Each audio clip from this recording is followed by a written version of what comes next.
بسم اللہ الرحمن الرحیم۔ السلام علیکم، میں سید عمران شفقت آپ کی خدمت میں حاضر ہوں۔ امید کے عین مطابق جسٹس بندیال صاحب نے وہی بکیڑا ڈال دیا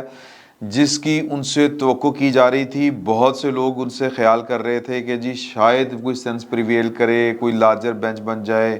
کوئی فل کورٹ بن جائے، معاملات تنازعات جو ہیں وہ جو گھر کے اندر سے آوازیں اٹھ رہی ہیں ان کو ختم کرنے کا، ان کا تدارک کرنے کا کوئی ہو جائے۔ لیکن عمران خان صاحب کی محبت سے زیادہ یہ انا کے مسائل ہیں، یہ پروجیکٹ عمران خان کی بقا کے مسائل ہیں،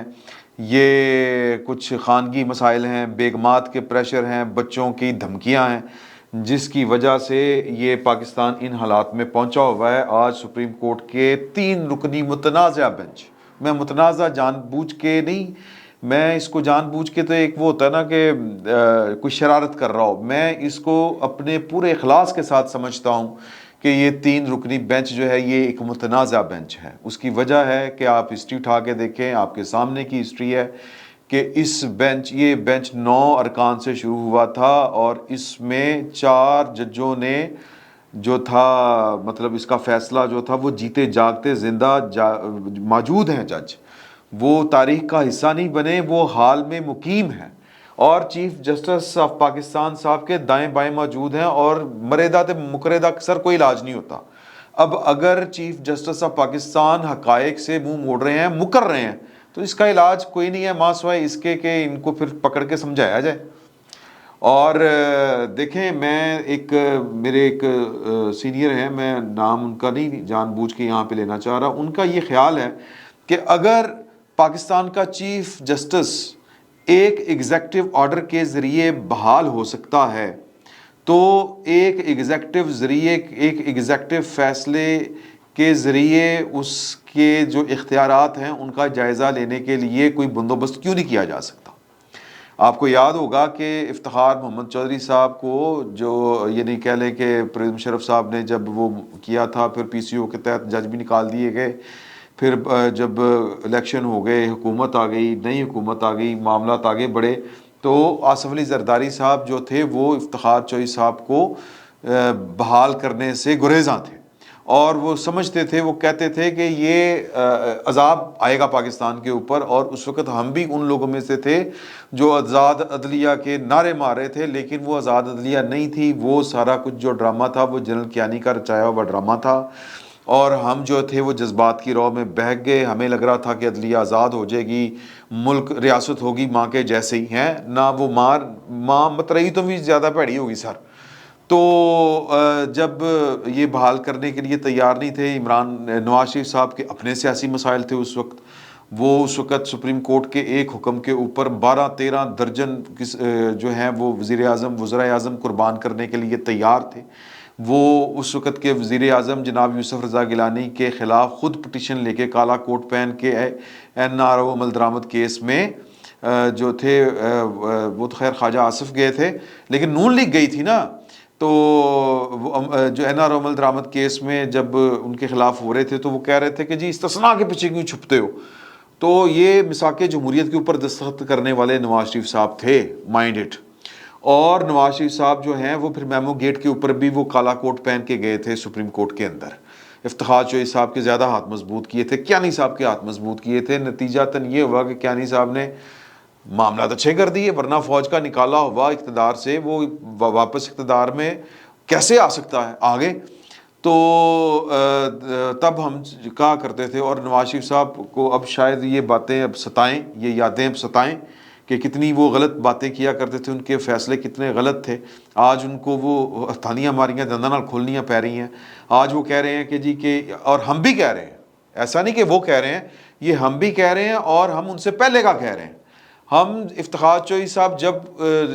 اس منتخب حکومت کو چلنے نہیں دیتے تھے، تب ہی ہم کہتے تھے کہ یہ عدلیہ اپنی حدود سے باہر نکل رہی ہے۔ افتخار چودھری صاحب جو تھے وہ کپڑے میں باہر آئے ہوئے سی، سادہ الفاظ میں، اور تب نواز شریف صاحب کو عدلیہ کی محبت وہ کسی کروٹ چین نہیں لینے دیتی تھی۔ ہن چوپو سر۔ تو بہرحال تب تھے جب نواز شریف صاحب پھر وہ لانگ مارچ لے کے نکلے، پریشر برداشت نہیں کر سکی اس وقت کی مخلوط حکومت، اور کیانی صاحب نے زبان دے دی آن بہاف آف یا جس کے بھی بہاف پہ دی، لیکن کیانی صاحب کی زبان تھی اعتزاز احسن صاحب کو کہ آپ واپس چلے جائیں اور وہ بحال ہو جائیں گے۔ ایک ایگزیکٹو آرڈر کے ذریعے وہ کر دیا گیا، فلاں تاریخ کو جو ڈوگر صاحب تھے، جسٹس ڈوگر، ان کی ریٹائرمنٹ کے بعد جو چیف جسٹس تھے وہ ایک انتظامی حکم، ایک ایگزیکٹو چیف ایگزیکٹو کے آرڈر کے ذریعے افتخار چوہی صاحب جو تھے وہ چیف جسٹس آف پاکستان کے عہدے کے اوپر فائز ہو گئے، براجمان ہو گئے۔ تو کیا ایک اب کپڑے میں باہر ہویا چیف جسٹس جو ہے، جس کے متعلق جو ہے، جس نے عدالت کو تقسیم کر دیا ہے، جس نے ایک لائک مائنڈڈ جج بٹھا دیے ہیں، جو فیصلوں کو نہیں مار رہا، عدالتی فیصلوں کو نہیں مار رہا چیف جسٹس۔ 4 ججوں نے یہ درخواستیں، جن کے اوپر آج 14 مئی کو، ابھی ہم اس کے اوپر بھی آئیں گے کہ یہ کیا اختیار تھا عدالت کا جو عدالت نے کر دیا ہے،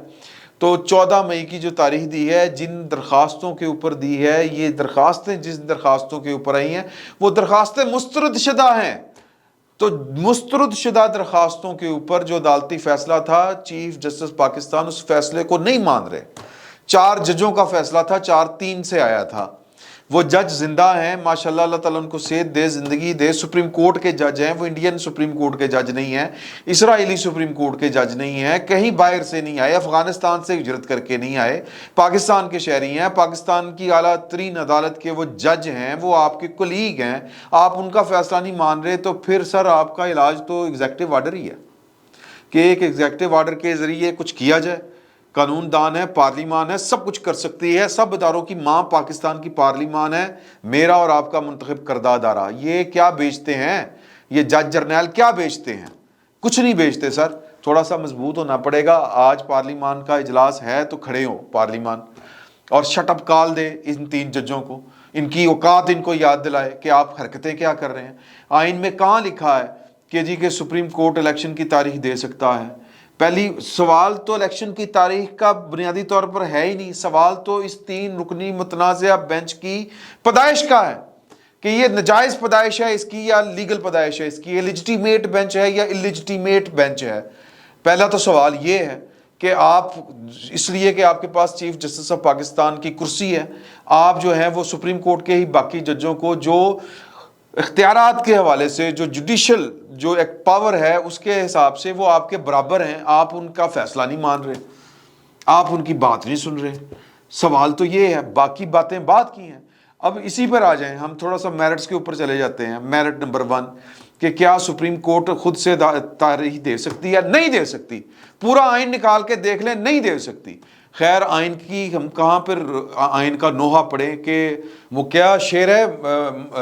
جناب جمیل مظہری کا، میرا خیال ہے یہی ہے ان کا نام ہے، کہ کسے خبر تھی کہ لے کر چراغ مصطفی جہاں میں آگ لگاتی پھرے گی بو لہبی۔ تو یہ آئین کا رونا روتے ہوئے یہ آئین کا بیڑا غرق کر رہے ہیں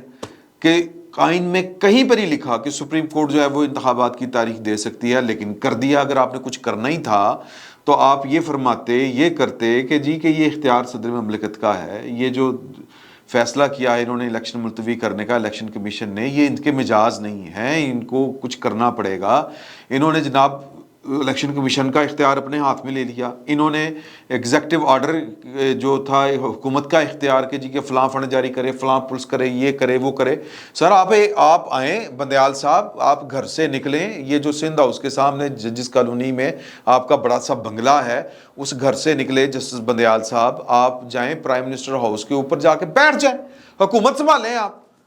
یہ کن چکروں میں پڑے ہوئے ہیں آپ کہ ادھر ادھر سے آپ حکومت کرنے کی حرکتیں کر رہے ہیں؟ سیدھے طرح جائیں، انہوں نے کہیں کہ جی کہ پہلے اس ملک میں مارشلہ لگتا تھا، بندوق کے زور کے اوپر لگتا تھا، اب ہم اس قلم کے زور کے اوپر، اس تھوڑے کے زور کے اوپر ملک میں جوڈیشل مارشلہ لگائیں گے۔ اب چیف جسٹس آف پاکستان جو ہے اس کے پاس چیف ایگزیکٹو آف پاکستان کے اختیارات آ جائیں گے، وہ چیف جوڈیشل مارشل ایڈمنسٹریٹر ہوگا پاکستان کا۔ ختم ہوئی گل،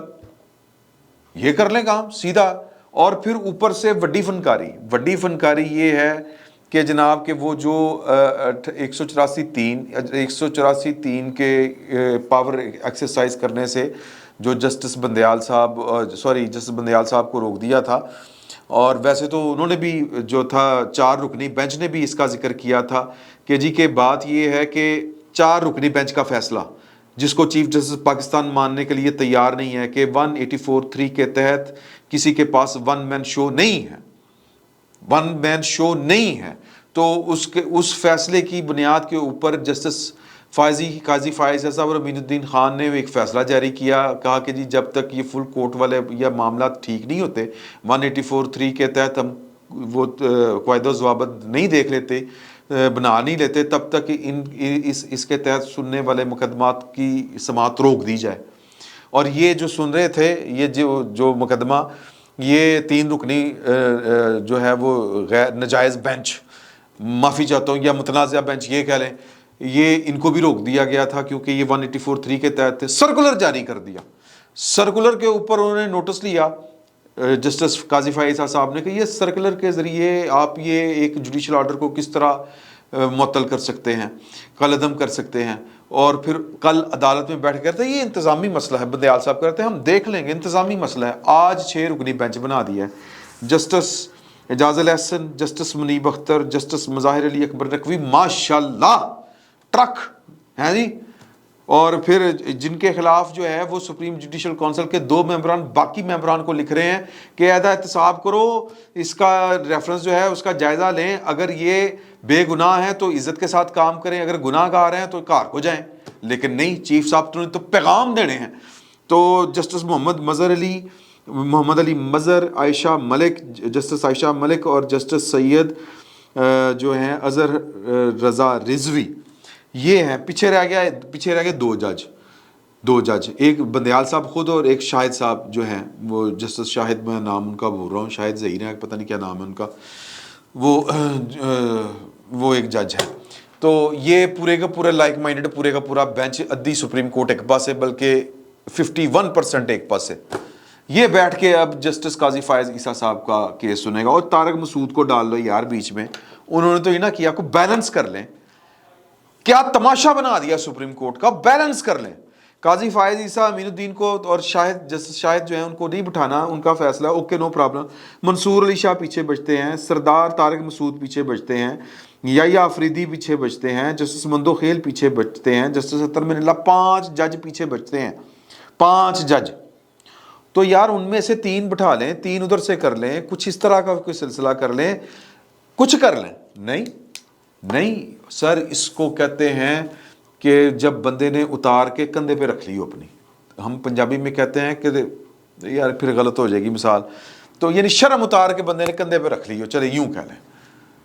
تو پھر سر یہی کچھ ہوتا ہے۔ تو یہ جو کچھ ہو رہا ہے، یہ پاکستان کے ساتھ بڑا ظلم زیادتی ہو رہی ہے، اور میں پھر بار بار کہہ رہا ہوں کہ یہ ایک طرح سے اچھا ہو رہا ہے کہ جتنے نیگیٹو کریکٹر ہیں پاکستان کی پاور پالیٹکس میں، وہ کھل کر بے نقاب ہو رہے ہیں۔ تمام پولیٹیکل ججز، تمام سیاسی جج بے نقاب ہو رہے ہیں، اور ان کی حرکتیں، ان کی عمران خان صاحب کے ساتھ محبتیں بے نقاب ہو رہی ہیں۔ اور اینڈ پہ میں آپ کو بتانے لگا ہوں کہ اس فیصلے کے اوپر عمل درآمد نہیں ہوگا، سر آپ لکھ لیں، یہ بات نہیں ہوگا، کیونکہ میں نے پہلے بھی آپ کو بتایا تھا کہ پارلیمان نے جو قانون منظور کیا ہے وہ امپلیمنٹ ہو جائے گا اگلے 24-25 دن میں۔ اس کے تحت 30 دنوں کے اندر اس فیصلے کے اوپر اگر عمل درآمد نہیں ہوتا تو پھر پٹیشن دائر ہو سکتی ہے۔ یہی ہے نا جی، انہوں نے وہ جو شیڈول جاری کیا ہے، یہ ہے وہ، اس کے مطابق اگر کام نہیں ہوتا تو پھر پٹیشن دائر ہو جائے گی۔ اب اس پٹیشن کے اوپر وہ جناب توہین عدالت کی پٹیشن دائر کریں گے، توہین عدالت کی پٹیشن کے اوپر یہی 3 رکنی بینچ دوبارہ بیٹھتا ہے، سنے گا۔ تب تک ہو سکتا ہے کہ صدر مملکت سائن نہ کرنے کے باوجود جو ہے وہ قانون جو ہے وہ نافذ العمل ہو جائے۔ اگر نہیں ہوتا یہ، کیونکہ انہوں نے پورا بندوبست کیا ہوا ہے کہ فلاں تاریخ، یہ 11 اپریل کو غالباً کہہ رہے ہیں کہ جی کہ آپ یہ والا کام کریں، تو 11 اپریل تک تو صدر مملکت جو ہے وہ اس کے اوپر، قانون کے اوپر دستخط پارلیمنٹ کا جو ہے منظور کردہ ہوا، اس کے اوپر بیٹھے بھی رہیں تو کوئی بات نہیں۔ تو یہ 11 کے بعد جو ہے وہ اگر الیکشن کمیشن جو ہے وہ نہیں کرتا، اس پر عمل درآمد نہیں کرتا، شیڈول کے مطابق کام نہیں کرتا، شیڈول جاری نہیں کرتا 11 تاریخ کو، تو یعنی 14 مئی کی انہوں نے کی ہے نا الیکشن کی، 11 مئی تک نہیں کرتا تو توہین عدالت کی درخواست جائے گی۔ توہین عدالت کی درخواست میں کیس چلنا شروع ہوگا، 10-12 دن آ جائیں گے۔ تو یہ ان کا، یہ حکومت کا یہ پلان ہے کہ یہ بینچ جو ہے یہ مطلب جو 3 جج ہیں جسٹس سردار مسعود، جسٹس قاضی فائز اور چیف جسٹس پاکستان، ان پر مشتمل کمیٹی بینچ بنائے اور یہ اختیار چیف جسٹس سے جو تنہا ان کے پاس ہے وہ چلا جائے. لیکن وہ کہیں گے کہ جی کہ نہیں، یہ چونکہ پوری سائنس ہے کہ یہ 11 سے پہلے پٹیشن دائر ہوگی تو کہیں گے بینچ تو بن چکا ہے، بینچ تو نہیں توڑا جا سکتا. تو فساد ہے، یہ بات آپ لکھ لیں، یہ فساد ہے. پارلیمان کے پاس اختیارات وسیع ترر ہیں، وسیع العریض اختیارات ہیں. پارلیمان اگر کھڑی ہے، اگر کھڑی رہی تو عمر عطا بندیال صاحب جو ہیں وہ پٹھے بھی ہو جائیں تو وہ اپنے سیاسی فیصلوں کے اوپر عمل درآمد نہیں کروا پائیں گے. یہ سارے کے سارے فیصلے عمران خان صاحب کی محبت میں ہو رہے ہیں. آئین کے متعلق وہی ہے، یہ آئین کی آڑ میں آئین کا بیڑا غرق کر رہے ہیں اور لوگوں کو یہ بتا رہے ہیں کہ ہم آئین کی جنگ لڑ رہے ہیں. اور آئین کی جنگ کون لڑ رہا ہے؟ اعجاز الحق. آج ویسے 4 اپریل ہے، اعجاز الحق کے والد صاحب کے احکامات کے اوپر انہی ججوں نے، ان جیسے ججوں نے، عمر عطا بندیال صاحب جن کی وراثت لے کے چل رہے ہیں، ان ججوں نے پاکستان کے ایک منتخب وزیر اعظم کو سزائے موت سنائی تھی. آج کے دن ان کو سزائے موت دی گئی تھی اور آج کے دن پاکستان کی سپریم کورٹ کو اور پاکستان کے آئین کو جسٹس عمر عطا بندیال جو وارث ہیں، جو امین ہیں سیاسی ججوں کے اور غلط قسم کے ججوں کے، جسٹس منیر سے لے کے جسٹس ارشاد تک، جسٹس نسیم حسن شاہ تک کے قسم کے ججوں کے، آج انہوں نے سپریم کورٹ کو، دستور پاکستان کو 4 اپریل کو پھانسی دے دی ہے. اور ہم نے پاکستان کے آئین کی جنگ لڑنی ہے. اور یہ جو سیاسی جو جج ہیں ان کو ہم نے ان کا محاسبہ کرنا ہے، ان کو ان کے گھر تک چھوڑ کے آنا ہے. ادروائز یہ ملک نہیں چل سکتا سر، یوں نہیں چل سکتا. فی الوقت اتنا ہی. بہت بہت شکریہ.